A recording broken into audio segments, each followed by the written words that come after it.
Dragon Dreams, Book 4, The Gnome King, written by Gina Virginia Casella. Story, I Am My Dragon. Blueprint, Inner Mer Being, Treasure. I am in dragon form, like an innocent puppy enjoying unlimited snacks. It reminds me of the dream where I received my dragon guardian. This dragon protects the treasure chest representing my heart, soul, and inner self. The wild dragon stays underground physically, but spiritually shapeshifts through the rainbow's purple and golden light to serve and protect me always. I am spiritually protected by my dragon guardian, who allows me to assist and protect others. He only intervenes physically when boundaries are dangerously overstepped by the spiritual world, putting me or those I'm helping in physical harm. The dragon's powerful presence provides constant spiritual protection, while his intimidating image makes physical action unnecessary in most cases. However, if I am undermined or in danger due to spiritual forces, the dragon will step in without hesitation to scare away the threat using the minimum force required. All such protection indicates that it will be properly documented and handled with compassion.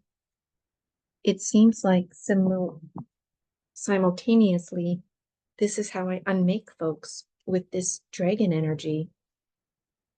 The only time I would require such protection, as I would be dealing with the most toxic forces given my role. Through the dragon, I have gained a reputation and am destined to protect my young starseed companion, Gina. Together with our allies like Toby, Polaris, and Manus, we form a supportive circle, taking turns playing the role of the protective dragon for one another. The dragon is the oldest blueprint ancestor that I have.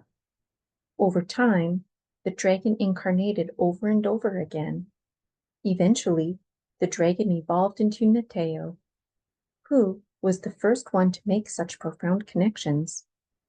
Early in my dream journal, I referred to the dragon as Neteo because I didn't know any different. I don't think the dragon or Neteo knew any different either. Now when I do ritual work, my hands are synonymous with the dragon's hands.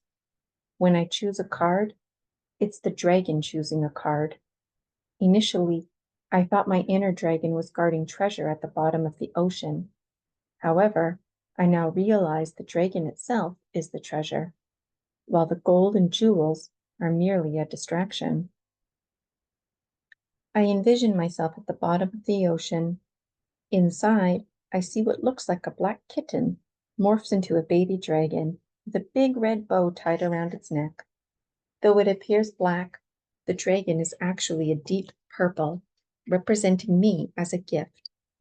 My inner mermaid smiles, nodding that I am a treasure.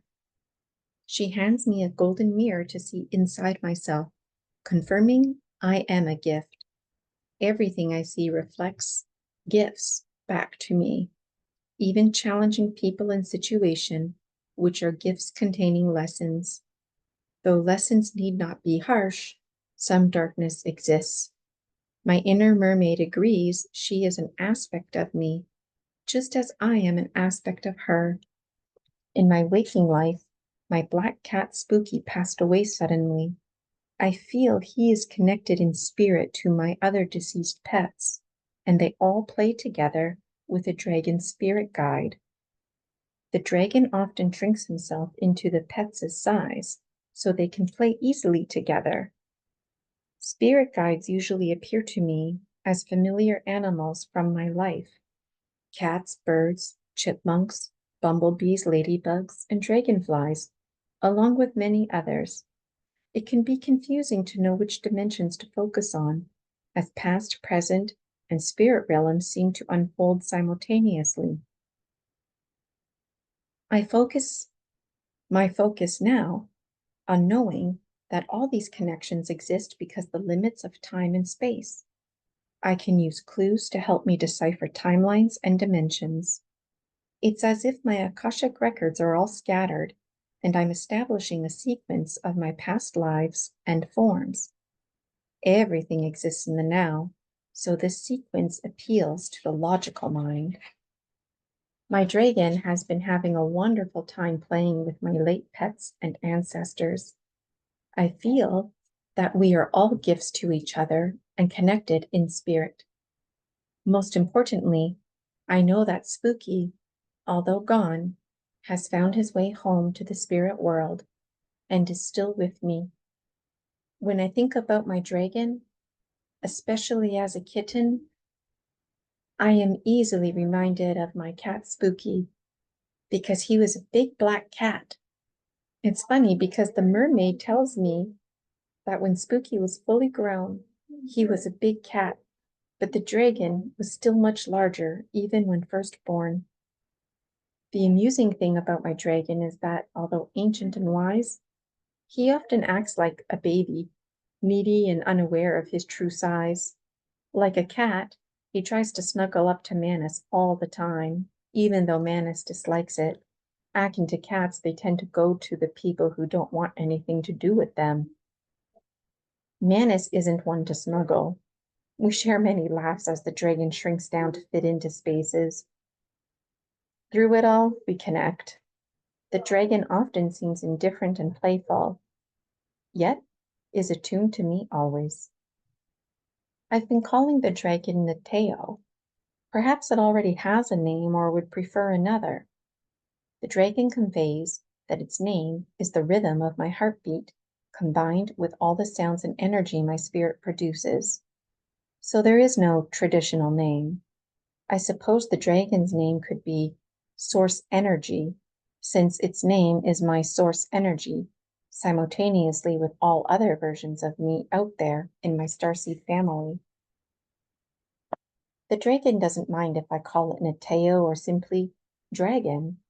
My dragon says it likes pet names like Sweetheart and Honey Honey, or Honey Honey Good Good works too. I call my dragon Dragon and other pet names, reserving Nateo for the distinguished part of me that was a tribe and community leader. Though ferocious, my dragon is like a big cat craving affection, even from afar. In waking life, the dragon mixes himself with litters of kittens, getting bathed in the morning by their mother. If you've ever seen a baby chipmunk or baby duck mixed in with a litter of kittens getting bathed by their mother, it's likely my dragon taking on these forms. Dragon claims the mother cats are unaware it's him, and they approve, because part of them is very much aware that it is him. I am now the treasure chest awaiting at the bottom of my inner ocean. I am the guide surfing the waves of opportunity beckoning me to greater depths. I skillfully ride the waves of my greatest passions. I feel the most vibrant, braided feelings that I now know. I am the present moment, providing direction to myself. To know myself, I must continue knowing myself as I am constantly evolving consciously.